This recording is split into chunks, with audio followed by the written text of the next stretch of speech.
بسم الله الرحمن الرحيم نحمده ونصلي على رسوله الكريم. It is close to the end of the month of Safar, and I'm recording this video from my daughter's home in Sheffield, and I greet you with Assalamu alaikum wa rahmatullahi wa barakatuh. And this video is entitled Goodbye to Safar. In different parts of the world, the moon would be seen at different times, the new moon. And here in Britain, in a few days from now, maybe 2 days from now, we will be looking for the new moon. You in Indonesia probably will look for the moon already. In Malaysia, you'll be looking for the moon maybe tomorrow. But it's different in different parts of the world. But what is important is that I must keep on reminding you. Our Prophet, Allah's blessing be upon him, said, I leave behind me two things. So long as you hold on to them, you will never go astray. Both the Shia and the Sunni are in agreement on number one, and that is the Quran. But you cannot study the Quran unless you are reciting the Quran. That is there in Surah Al-Qiyamah. And I have been teaching, and I must continue teaching, and my students must help me to teach others. For as long as I live, continue teaching you. Look for the new moon. You must look for the new moon at the place where the sun is setting on the 29th day of the lunar month.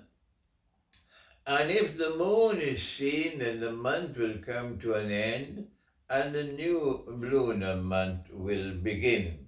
This is the system of sacred time created by Allah Most High. But for Dajjal and all those who follow Dajjal, the month begins and has no connection at all with the moon, not at all. There is a mechanical system of work. You sit down at a table and you decide when a new month will begin and when a new month will end and so on. That's the secular, godless way which has attracted and been accepted by all of mankind, the sheep, the cattle, the goats, and the camels that we now have populating the earth. But for those who want to remain faithful to truth which has come from Allah, we are different. We are guided by the moon. The moon tells us when the month begins. And when we see the new moon, we must begin the recitation of the Quran. The Quran cannot be recited other than in the Arabic language. You cannot. There is no other Quran but the Quran in the Arabic. The Quran cannot be translated to other languages. The most we can do is to explain the Quran in another language. So you must learn sufficient Arabic to be able to recite the Quran in Arabic. If you've not done that so far, make the effort, and Allah Most Kind can help you to learn to recite the Quran in Arabic. Don't be worried, I'll be praying for you to Allah to help you as well, and my students will pray to Allah to help you as well, to learn sufficient Arabic to be able to recite the Quran in Arabic. And when you see the moon, you begin the recitation of the Quran. On the first day, the best time to recite the Quran is at the time of dawn, either before dawn, before the morning prayer, or after the morning prayer, in the early morning. If you do not recite it at that time, then Satan will get to work to make your day so busy that all through the day you will not find the time to recite the Quran. And when you go into sleep, you'll be too tired to recite the Quran. And Shaitan will be happy that he got you to go to sleep without reciting the Quran. So do please try to make the effort to recite the Quran at the time of Fajr. Allah says in the Quran, بَعْدَ أَعُوذُ بِاللَّهِ مِنَ الشَّيْطَانِ الرَّجِيمِ إِنَّ قُرْآنَ الْفَجْرِ كَانَ مَشْهُودًا. That the Quran that is recited in the early morning is witnessed by, of course, the angels. So then, when you begin the recitation of the Quran, when you see the moon, the first day you must recite Surah Al-Fatiha. Every day you must begin with Surah Al-Fatiha. That's the key for opening the Quran. And on the first day you must recite Surah Al-Fatiha and the whole of Surah Al-Baqarah. Don't bother about the critics who say something else. They're a waste of time. You follow what I'm saying to you. I'm guiding you correctly. Recite the whole of Surah Al-Baqarah. Do not recite any part of a surah and leave the rest of the surah for the next day. Don't do that at all. No. Allah divided the Quran into surahs for the purpose of recitation. Do not subdivide it. You can recite a part of a surah for your salat, yes, but when you're reciting the Quran, to khatam the Quran, that's not the way to recite it. You must recite the entire surah. And then the question now arises, why did Allah put the longest surah of all at the beginning of the Quran?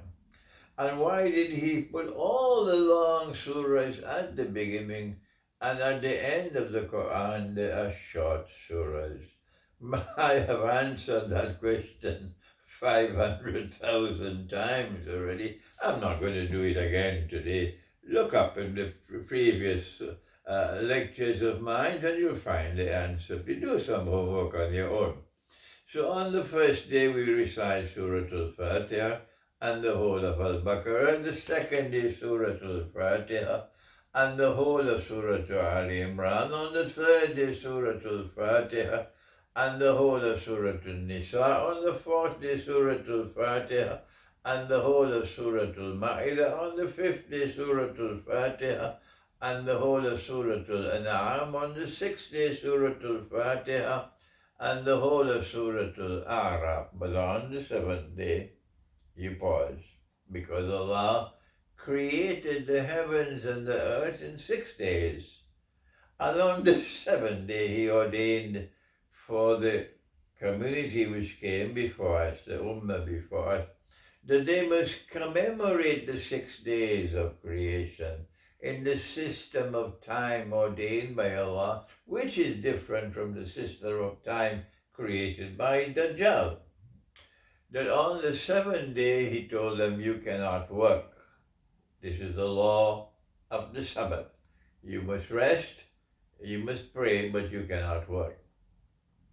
And when they went fishing, He cursed them.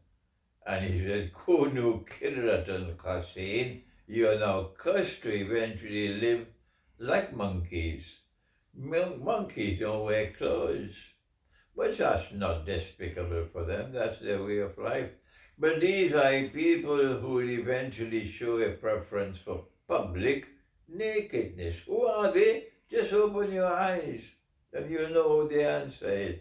And monkeys do their bedroom life in public. That's not despicable, that's their way of life. But these are people who will show a preference for sexual relations in public. Who are they? Open your eyes and you'll see for yourself. So on the seventh day He gave the law of the Sabbath. That's the previous Ummah or community. What did He do for us? Did He give us a Sabbath?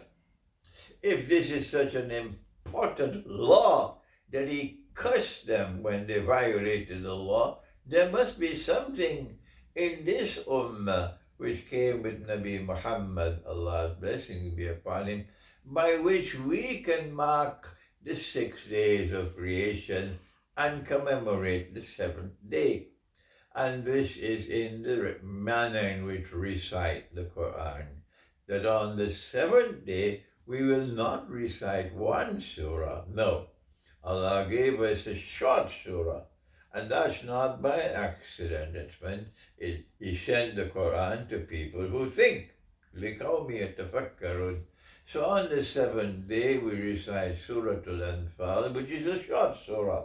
But the surah which comes after Anfal is the only surah which does not have Bismillahir Rahmanir Rahim. And our answer, you can differ with us, our answer is that the reason why there is no Bismillahir Rahmanir Rahim in Surah At-Tawbah is because Allah wants us to combine these two surahs on the seventh day and hence mark the Sabbath, the seventh day. And so this is how we commemorate the Sabbath. Our Sabbath is once a month. Their Sabbath is once a week. I'm not going to tell you the ajza for all the 30 days. That's for you to do the homework. Go to my book, The Quran and the Moon. And that book will tell you what is the juz for the 8th day, or the portion of the Quran to recite on the 8th and the 9th and the 10th and 11th, and so on. Don't ask me that question, please. Do some homework. I've done the work for you. Go to my book, The Quran and the Moon. It's there on my website.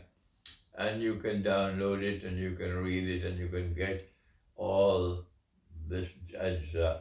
It is only when you are reciting the Quran the way that Allah recited it to Nabi Muhammad, Allah's blessing be upon him. Every day you recite the Quran. And when you recite the Quran every day, you khatam the Quran every lunar month.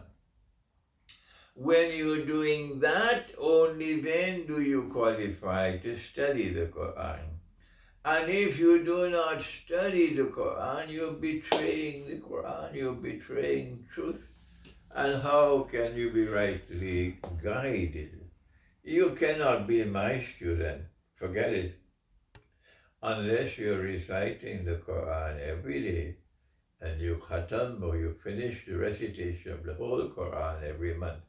I pray and I ask my students to join me in this dua, that Allah might help you if you're not doing it, that Allah might help you now to make the effort and to be successful in the effort to recite the Quran every day and to khatam the Quran every month.